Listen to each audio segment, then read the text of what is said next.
Welcome to TPM's 3-Minute Thursdays. Today I'm going to show you how to quickly configure your SOLIDWORKS designs. I've got an example of a wheel modeled up, and I've got a few equations set up within the model so that some of the dimensions will automatically update when we make changes. Here on this tab, we can type in the name of dimensions and see the value of those dimensions make changes. We can also see where they're used in equations. We can name dimensions in here. A couple of tricks for generating your configurations for the values that we want to change. We can display all the dimensions within the graphics area. We can toggle on and off the display of dimension names. And naming your dimensions is usually helpful when you're working with equations. I'd recommend turning off Instant 3D. And when we bring up the Modify box, right here is where you can name your dimensions. The three that I'm interested in working with are the width, the OD, and the bore. When I've selected the dimensions that I want to configure, just right-click and choose Configure Dimensions. This will bring up your SOLIDWORKS table, and you can go ahead and start creating all the different configurations that you want to set up.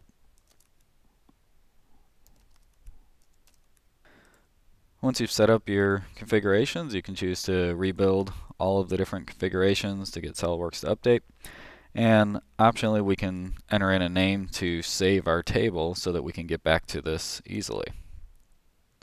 If you don't save the table, you can get back to it using the same technique that we used previously.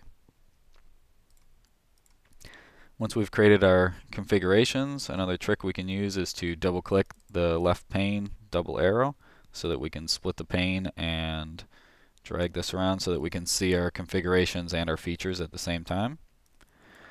We can see that on the Configurations tab we have a Tables folder where all of our tables that we've saved will be listed. Unlike design tables, we can have multiple tables within a file. And we'll switch back and forth to take a look at the configurations that we just generated.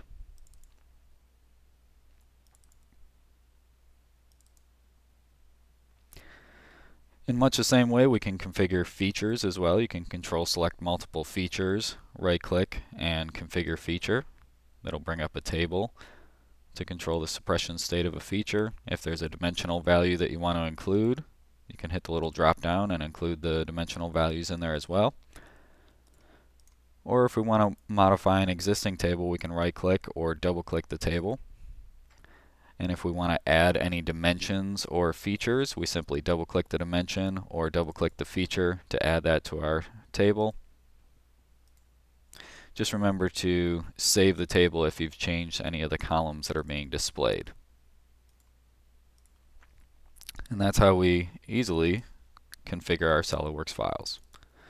Thanks for watching TPM's 3-Minute Thursdays.